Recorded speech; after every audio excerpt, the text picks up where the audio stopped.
நான் யார சொல்றேனோ அவர் தான் எம்எல்ஏ இந்த தொகுதியில். எனக்கு ஒரு ஆசை இருக்குமா, போன எம்எல்ஏ தேர்தலில் இந்த சேலம் மாவட்டத்தில் 10 தொகுதியில திமுக தோல்வி அடைந்தது. இந்த தேர்தலில் 11 தொகுதியிலையும் திமுக டெபாசிட்டை இழக்கணும். 11 தொகுதியிலும் முடியுமா? நிச்சயமா நடக்கும். இந்த தொகுதியில நம்ம எம்எல்ஏ வருவாங்க. நம்ம எம்எல்ஏ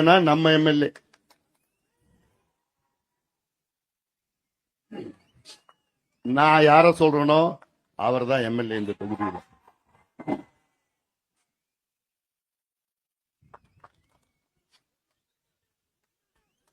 அதனால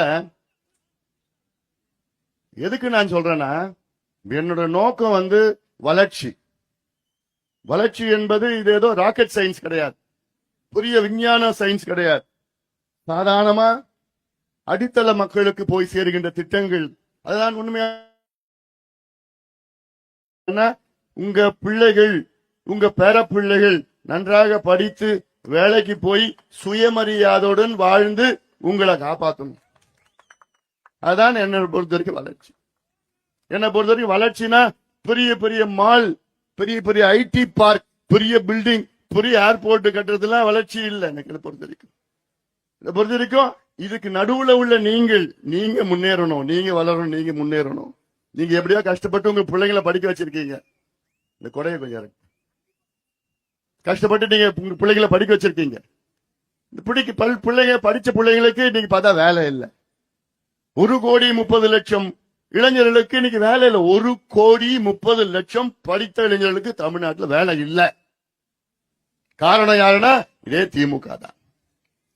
நாங்க ஆட்சிக்கு வந்தா 5 லட்சம் அரசு வேலைகளும் 50 லட்சம் தனியார் வேலைகளும் நாங்க உருவாக்குவோம் சொன்னாங்க. பண்ணாங்களா? 50,000 அரசு வேலைகள் கூட நியமனம் பண்ணல. 50,000 கூட நியமனம் பண்ணல. 50 லட்சம் எங்க? இப்படி ஒவ்வொன்றாக பொய்ய சொல்லிக் கொண்டிருக்கின்ற திமுகவுக்கு ஒரு பாடத்தை நாம் புகட்டுவோம். அதே வேளையிலே நான் சேலம் பகுதிக்கு பெருமைகள்னா, இந்தியாவிலேயே முதலாக மது விலக்கு கொண்டு வந்த பகுதி இந்த சேலம் மண். அதனால்தான் நான் இப்ப இந்த 100 நாள் நடைபயணத்தை நான் பண்ணிட்டு இருக்கிறேன். ஒவ்வொரு பகுதிக்கு நான் போயிருக்கிறேன், ஒவ்வொரு மாவட்டத்துக்கு நான் போயிருக்கிறேன். வடகோடி எல்ல கும்மிடிப்பூண்டி, சென்னைக்கு இன்னும் வடக்குல இருக்கு, வடகிழக்கு பகுதியில கும்மிடிப்பூண்டி, அங்க நான் போயிருக்கிறேன். அப்புறம் தென்கோடி எல்ல, எங்க தென்கோடி, கன்னியாகுமரி, அங்கேயும் நான் போய் பார்த்திருக்கேன், மக்களை பார்த்திருக்கிறேன். அப்புறம் கிழக்கு பகுதியில் நாகப்பட்டினம், தஞ்சை, திருவாரூர், நாகை, மயிலாடுதுறை அந்த பகுதிக்கு நான் போயிருக்கிறேன்.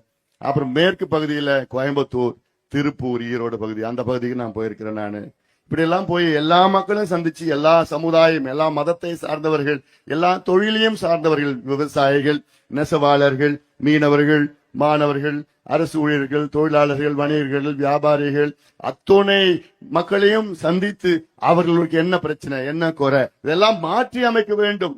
நான் சொல்லியிருக்கல, இது திட்டங்கள், இது போன்ற திட்டங்கள் கொண்டு வரணும். இந்த சேலம் மேட்டூர் உபரிநீர் திட்டம், மேட்டூர் காவிரி உபரிநீர் திட்டத்தை உடனடியாக 5,000 கோடி ரூபாய் ஒதுக்கீடு செய்து அரசு அதை செயல்படுத்தணும். எந்த அரசு? இந்த அரசு பண்ண போறது கிடையாது.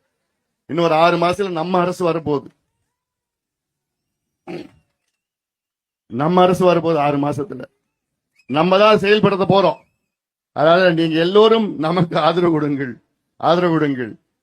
ஏன்னா அந்த 5,000 கோடி ரூபாய் ஒதுக்கீடு செய்து அந்த மேட்டூர் தண்ணி, அந்த காவிரி தண்ணியை எல்லா அந்த பகுதிக்கு, எல்லா ஏரி குளங்களை நிரப்பினா உங்களுக்கு எல்லாம் எவ்வளவு சந்தோஷம், எவ்வளவு நல்லா இருக்கும். ஏன்னா இதே திட்டம் தான் அத்திக்கடவு அவிநாசி திட்டம்.